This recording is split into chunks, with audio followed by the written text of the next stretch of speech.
ವಿಮೋಚನೆ. ಬಿಲ್ಲಿಗ್ರಾಮ್ ಪಂಡಿತರು. ಅಧ್ಯಾಯ 5.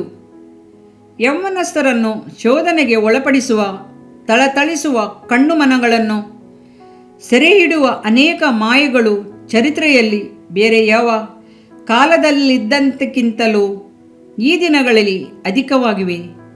ಹೀಗಿದ್ದಾಗಿಯೂ ಕೆಲವು ಗೌರವಾನ್ವಿತ ವ್ಯಕ್ತಿಗಳು ಸಹ ಈ ಕೆಡುಕುಗಳಿಗೆ ವಿವರಣೆ ಕೊಡಲು ಯತ್ನಿಸುತ್ತಾರೆ. ಇವುಗಳನ್ನು ವಿವರಿಸಲಿಕ್ಕಾಗಲಿ ಕೂಲಂಕುಷವಾಗಿ ಪರಿಶೀಲಿಸಲಿಕ್ಕಾಗಲಿ ಅಥವಾ ವಿವರಣೆ ನೀಡುವುದಕ್ಕಾಗಲಿ ಇದು ಸಮಯವಲ್ಲ. ಯಾಕೆ ಅನ್ನುವಿರಾ? ನಮ್ಮ ಸಮುದಾಯವು ಪೂರ್ತಿಯಾಗಿ ನೀತಿಗೆಟ್ಟು ಹೋಗುವರಷ್ಟರಲ್ಲಿ ನಾವು ಕೆಡುಕುಗಳನ್ನು ವಿರೋಧಿಸಬೇಕಾದ ಸಮಯದಲ್ಲಿ ಇದ್ದೇವೆ.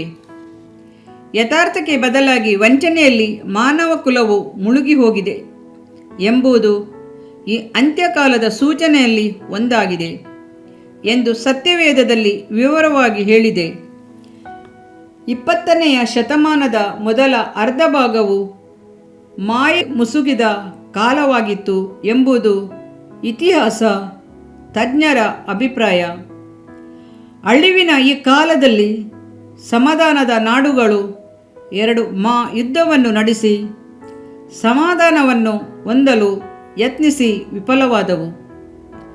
1914, 18, 1939, 45 ರಾಜ್ಯಕ್ಕೆ ವಿರೋಧವಾಗಿ ರಾಜ್ಯಗಳು ಎದ್ದವು. ಹತ್ತಿ ಹುರಿಯುವ ಅಗ್ನಿ ಜ್ವಾಲೆಗೆ ಸಾಧಕವಾಗಿ ಹಗೆತನ ಎದ್ದಿತು. ವಿರೋಧಗಳು ಹೆಚ್ಚಿದವು. ಅಶಾಂತಿ ಎಲ್ಲೆಲ್ಲೂ ಆವರಿಸಿತು.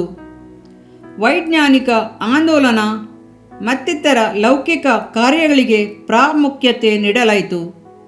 ಇದರ ಫಲವಾಗಿ ನಂಬಿಕೆಯು ಆಧಾರವಾದ ತತ್ವಗಳು ಅವಸಾನವನ್ನು ಕಂಡವು. ಆದ್ದರಿಂದಾಗಿ ಇಂದಿನ ಸಮುದಾಯ ಜೀವಿತದಲ್ಲೂ ಕುಟುಂಬ ಜೀವಿತದಲ್ಲೂ ಸ್ಥಿತಿಗತಿಗಳು ಬದಲಾದವು. ಬಾಲಾಪರಾಧಗಳು, ವಿವಾಹ ವಿಚ್ಛೇದನಗಳು ಎಂಬ ಅಪರಾಧಗಳು ಹೆಚ್ಚಿದವು. ಇದನ್ನೇ ಇಂದಿನ ಪೀಳಿಗೆ ಅನುಭವಿಸುತ್ತಿವೆ. ಎಚ್ಚರಿಸುವ ಗುರುತುಗಳೇ ಇಲ್ಲ. ಸತ್ಯವೇದವು ಪ್ರಕಾಶ ರೂಪವುಳ್ಳ ದೇವದೂತನ ವೇಷವುಳ್ಳ ಸೈತಾನನು ಎಂದು ಹೇಳುತ್ತದೆ. 2 ಕೊರಿಂಥ 11, 14, 15 ಕೆಲವು ಸಮಯಗಳಲ್ಲಿ ಸೈತಾನನು ವೇಷಧಾರಿಯಾಗುತ್ತಾನೆ ಎಂದು ಈ ವಾಕ್ಯ ಹೇಳುತ್ತದೆ.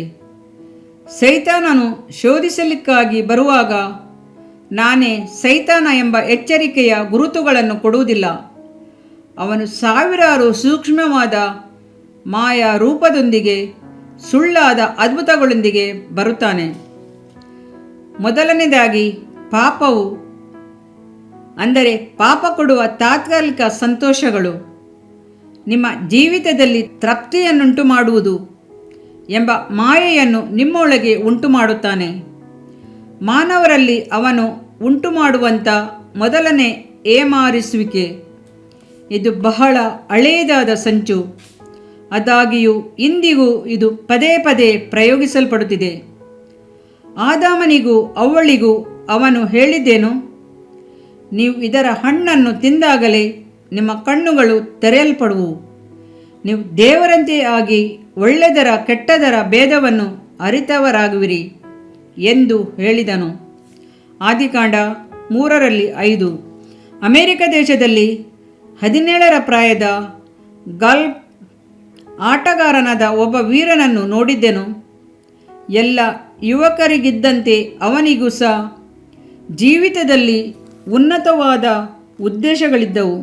ಆದರೆ ಅವನ ಸ್ನೇಹಿತರು ಅವನನ್ನು ತಮ್ಮ ಜೀವಿತಕ್ಕೆ ತಕ್ಕವನೆಂದು ಒತ್ತಾಯಪಡಿಸಿದರು. ಆದ್ದರಿಂದ ಅವನು ಮಾಯೆಯ ಬಲೆಯಲ್ಲಿ ಬಿದ್ದನು. ಒಂಟಿಗನು ಎಂದು ಕರೆಯಲ್ಪಡಲು ಅವನು ಇಷ್ಟಪಡದವನಾದ್ದರಿಂದ ಒಬ್ಬ ಮದ್ಯಪಾನ ವ್ಯಸನಿಯಾಗಿಯೂ ಮಾರ್ಗ ಬಿಟ್ಟು ಅಲಿಯುವನಾಗಿಯೂ ಬದಲಾಗುವವರೆಗೂ ಅವನು ತನ್ನ ಸ್ನೇಹಿತರಂತೆ ತಾನು ಮಾಡಿದನು. ಸಂತೃಪ್ತಿಯ ಜೀವಿತವನ್ನು ಬಯಸಿ ದೇವರ ಆಜ್ಞೆಯನ್ನು ಮೀರುವಂಥ ಹಳೆಯ ಮಾಯೆಗೆ ಆದಿಕಾಂಡ 3:5 ಆದಿ ತಂದೆ ತಾಯಿಗಳನ್ನು ವಂಚಿಸಿದ ತುತ್ತಾದನು.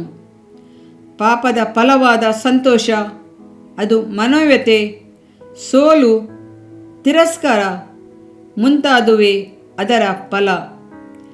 ಪ್ರಪಂಚದಲ್ಲಿ ಸ್ನೇಹಿತರ ಗುಂಪನ್ನು ಹಿಂಬಾಲಿಸುವುದು ಜಾಣತನವೆಂದು ಈ ಪ್ರಪಂಚದೊಳಗೆ ಸೇರಿ ತಡೆಯಿಲ್ಲದಂಥ ಆಶೆ, ಇಚ್ಛೆಗಳು, ಸುಖಾನುಭವ ಅಲ್ಲಾದ ಇವುಗಳನ್ನು ಅನುಭವಿಸುವುದರಲ್ಲಿ ನಿಜವಾದ ತೃಪ್ತಿ ಇದೆ ಎಂದು ನೀವು ನೆನೆಸುವಿರಾ? ಇರಬಹುದು. ಆದರೆ ಸತ್ಯವೇದವು ಪಾಪದ ಸಂಬಳ ಮರಣವೆಂದು, ಪಾಪ ಮಾಡುವವನ ಆತ್ಮ ಸಾಯುವುದೆಂದು, ಪಾಪಿಯ ಮಾರ್ಗ ಕಠಿಣವಾದದೆಂದು ಎಚ್ಚರಿಸುತ್ತದೆ. ಒಡೆದ ಮನಸ್ಸುಗಳು, ಒಡೆದ ಕುಟುಂಬಗಳು, ಕತ್ತಲೆ ತುಂಬಿದಂಥ ನಂಬಿಕೆ ಇಲ್ಲದಂಥ ಭವಿಷ್ಯತ್ ಕಾಲಗಳು, ಇವನ್ನು ಕುರಿತು ವಿವರಿಸುವ ನಾನು ಪಡೆಯುವ ಉತ್ತರಗಳನ್ನು ನೀವು ಓದಬೇಕೆಂದು ನಾನು ಆಶಿಸುತ್ತೇನೆ. ಬರಹಗಾರರು ಸತ್ಯಕ್ಕಿಂತಲೂ ಸುಳ್ಳನ್ನೇ ನಂಬುವರಲ್ಲವೇ?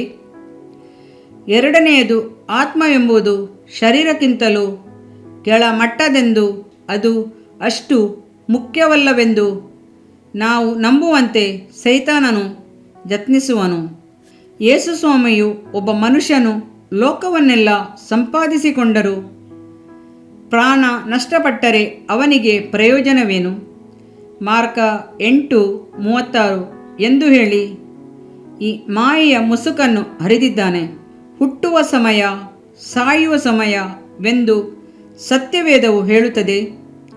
ಮನುಷ್ಯನ ಜೀವಿತವು ಮಗ್ಗದ ಲಾಳಿಗಿಂತ ವೇಗವಾಗಿ ನಿರೀಕ್ಷೆಯಿಲ್ಲದೆ ಕಳೆದು ಹೋಗುತ್ತದೆ ಎಂದು ಸತ್ಯವೇದದಲ್ಲಿ ನೋಡುತ್ತೇವೆ.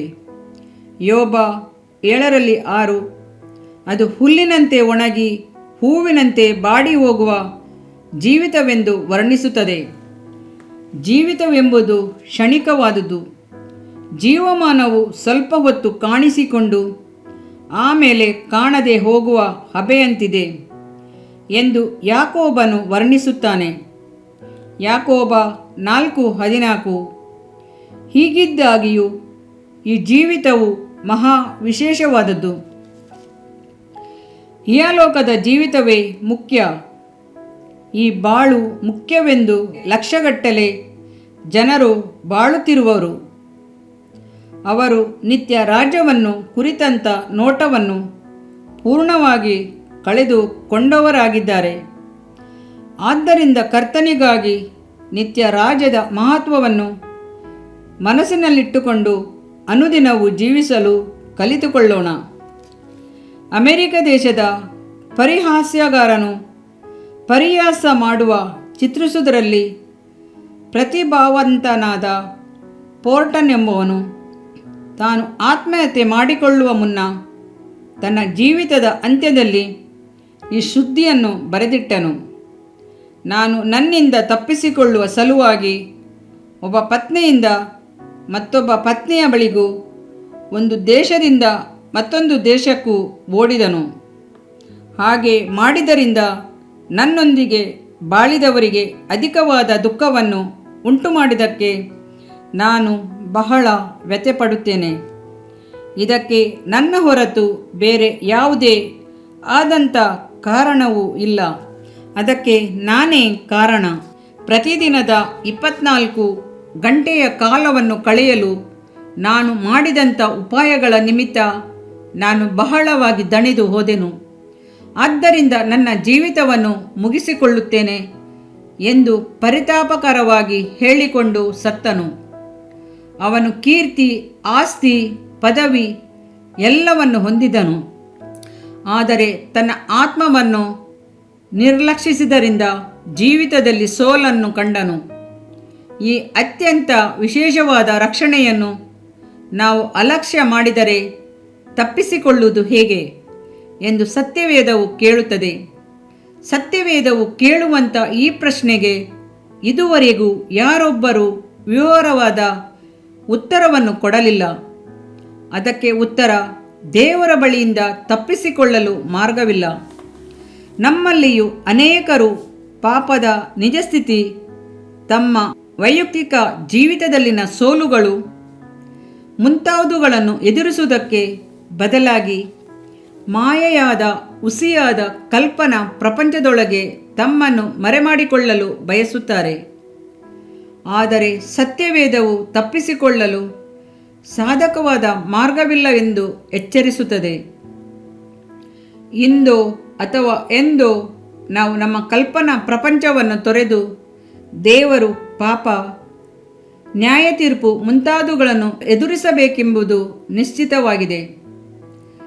ಕಲ್ಪನೆ, ಲೋಲೋಕ್ತಿ, ಹುಸಿಯಾದ ಆಶ್ರಯ ಮುಂತಾದವುಗಳ ಮೂಲಕ ಮಾನವನು ತನ್ನನ್ನು ಕಾಯ್ದುಕೊಳ್ಳಲು ಯತ್ನಿಸುತ್ತಾನೆ. ಆ ವಿಧವಾದ ಕಾಯ್ದುಕೊಳ್ಳುವಿಕೆ ಅಥವಾ ತಪ್ಪಿಸಿಕೊಳ್ಳುವಿಕೆ ಎಂಬುದು ಇಲ್ಲವೆಂದು ಸತ್ಯವೇದವು ಎಚ್ಚರಿಸುತ್ತದೆ. ಹಾಗಿದ್ದರೂ ತಪ್ಪಿಸಿಕೊಳ್ಳಲು ಯತ್ನಿಸುವವರಿಗೆ ಒಂದು ಒಳ್ಳೆಯ ಸಮಾಚಾರ ಉಂಟು. ತಪ್ಪಿಸಿಕೊಳ್ಳುವ ಒಂದು ಉತ್ತಮವಾದ ಮಾರ್ಗವುಂಟು. ಅದುವೇ ವಿಮೋಚನಾ ಮಾರ್ಗ. ಈ ಅತ್ಯಂತ ವಿಶೇಷವಾದ ರಕ್ಷಣೆಗೆ ನಾವು ತಪ್ಪಿಸಿಕೊಳ್ಳುವುದು ಹೇಗೆ ಎಂಬ ಎಚ್ಚರಿಕೆಯ ವಾಕ್ಯಕ್ಕೆ ಸರಿಯಾಗಿ ತಪ್ಪಿಸಿಕೊಳ್ಳುವ ದೇವಮಾರ್ಗವನ್ನು ಕುರಿತು ನಮಗೆ ಹೇಳಲಾಗಿದೆ. ದೇವದೂತರಿಗಿಂತ ಸ್ವಲ್ಪ ಕಡಿಮೆಯಾಗಿ ಮಾಡಲ್ಪಟ್ಟ ಒಬ್ಬಾತನು, ಅಂದರೆ ಯೇಸುವು, ಪ್ರಭಾವವನ್ನು, ಮಾನವನ್ನು ಕಿರೀಟವಾಗಿ ಹೊಂದಿರುವುದನ್ನು ನಾವು ನೋಡುತ್ತೇವೆ. ಮೃತ ಪಟ್ಟದ್ದರಿಂದಲೇ ಮಾನ ಪ್ರಭಾವಗಳನ್ನು ಹೊಂದಿದನು. ಆತನು ದೇವರ ಕೃಪೆಯಿಂದ ಎಲ್ಲರಿಗೋಸ್ಕರ ಮರಣವನ್ನು ಅನುಭವಿಸಲೇಬೇಕಾಗಿತ್ತು. ಇಬ್ರಿಯ 2:9-15 ದೇವರು ಸೂಚಿಸಿರುವಂಥ ಕೊಟ್ಟಂಥ ತಪ್ಪಿಸಿಕೊಳ್ಳುವ ಮಾರ್ಗ ಆತನೇ.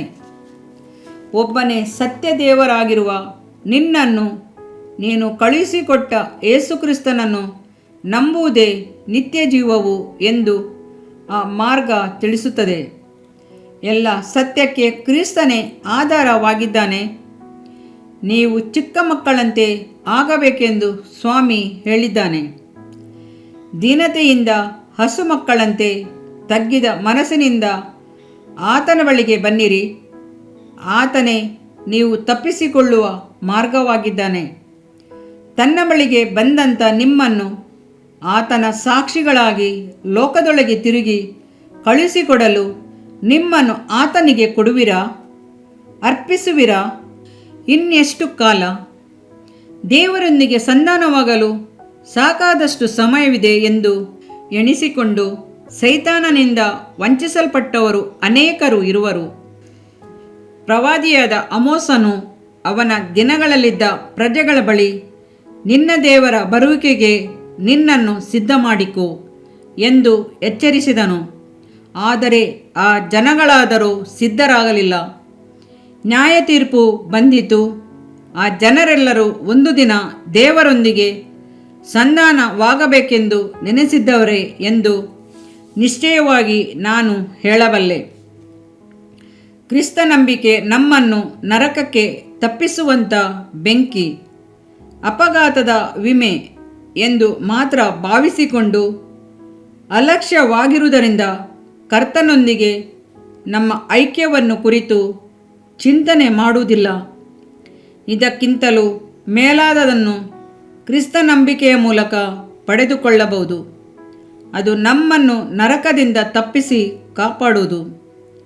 ನಮಗೆ ವಯಸ್ಸಾದಂತೆಲ್ಲ ಕೇಳುವ ಶಕ್ತಿ ಕುಂದಿ ಹೋಗುತ್ತದೆ. ಕರ್ತನ ಶಬ್ದವನ್ನು ಕೇಳುವಂಥ ನಮ್ಮ ಶಕ್ತಿಯು ಸಹ ವಯಸ್ಸಾದಂತೆಲ್ಲ ಕುಂದಿ ಹೋಗುತ್ತದೆ. ನೀವು ಈ ಹೊತ್ತು ದೇವರ ಶಬ್ದಕ್ಕೆ ಕಿವಿಗೊಟ್ಟರೆ ಎಂದು ನೋಡುತ್ತೇವೆ. ಇದು ಅನುಗ್ರಹ ಕಾಲ ಎಂದು, ಇದೇ ರಕ್ಷಣೆಯ ದಿನ ಎಂದು ಸತ್ಯವೇದವು ಹೇಳುತ್ತದೆ.